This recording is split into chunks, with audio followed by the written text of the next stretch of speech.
Who wants to start with what they think is a risky property strategy or investment strategy right now Property. in general? Shit, don't. Okay, is that it? Can we move on? Yeah, let's move on. How's your weekends been, boys? Anything that involves planning, boys. God. Does anyone think that Fred Flintstone is about to walk past in Rye's backdrop? He's just making me a tip, mate. Right? Gone for the rustic look. um, Go on then, Dean. Why don't you start, mate? What do you think right now is a risky like property strategy or investment strategy? What are the sort of don'ts that you think would be good advice for people who might be watching?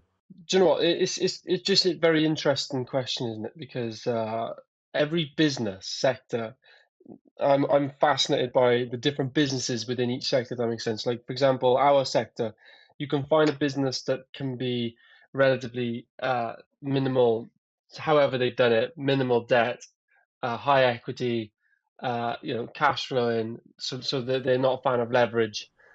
As long, but typically they've got a very strong equity backer behind them.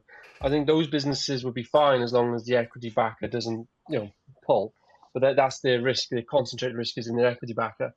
Or equally, you have those with minimal equity and high leverage, and it's and things go wrong when they can't shift or sell or refinance. So it's not as clean cut, I would say, as this particular sector. It's how you structure things is where your risk comes in.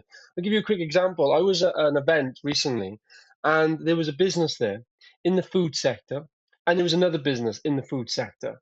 One business had no debt, no investors. They were cash flow positive, scaled from their own working capital, and they are about to hit nine figures, i.e., 100 million turnover, and they're profitable. And I was just so fascinated by how they've done it. On the flip side, in the very same room, a food business that is halfway point, so 50 million turnover, has got cumulative losses on the balance sheet on Companies House of nearly 200 million pounds. It has got 70 millions of debt in it and 100 million of equity gone. Two businesses in the same sector, yet they've been structured completely different. But that business, that 50 million business, and I was blowing my mind, that has all those cumulative losses, right? And every year has to raise money. And even last year's accounts said that they were in breach of the banking covenants of the current lending. Is still surviving, and the owner is walking around like this business as usual. And I'm thinking to myself, what the fuck? That is wild. So sorry, I got on a tangent, but yeah. Those type of businesses like zombie companies, aren't they? Where they just sort of they're on an IV drip and they can just sort of stay alive because there might be a necessity service or their financial markets like funding them, and do you know what I mean? They sort of have ways of just staying on a deathbed for long enough and long enough. No, the secret, my friend, is to answer your question directly out of all of that is the people who will stay alive are the people who have access to funding. Or they have access to cash. That's just the bottom line, because that business would be dead without cash support. You know, most developers or construction companies, they go out of business not because they've ever set up the business in the first place because they want to go out of business. It's because they've hit a problem, they cannot cash flow their way out of it, and they cannot lend their way out of it. That's the bottom line. Well, what do you think about, because D, you're obviously all in on the new build space, but you've got a niche strategy that insulates you. What do you think about private new build right now in the I'm Achilles' heel. I am Achilles basically. So I've got a very strong strategy with strong customers and very positive, pestel, i.e. macro support for it. Billions and tens of billions of pounds of funding towards it. So on paper it's extremely strong.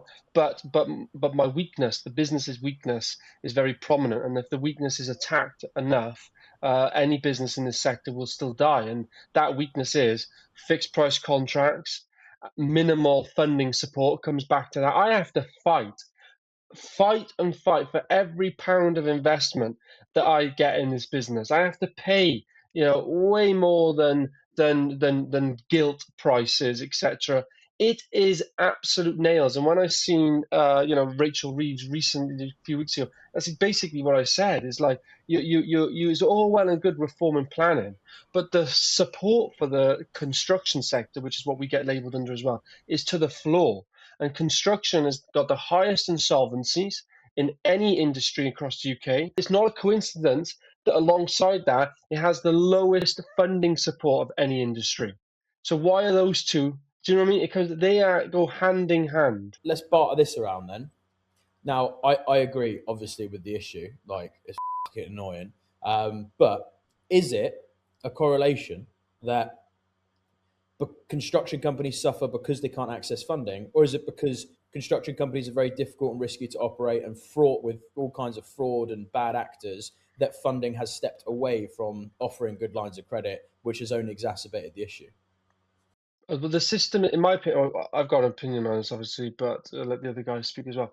It is a systemic problem in construction. So we don't class ourselves as construction companies because we are land developers, partnerships. We find sites, forward sell, we create a package and try to price a premium for doing that as well. Because traditional construction companies that just go toe to toe tendering and race to the bottom, they end up on a project with minimal margins, and you're guaranteed to fail. So like any business, it doesn't negate the fact that if you do a wrong deal or you're signing up to losses, you're going to eventually die. Like that is business 101.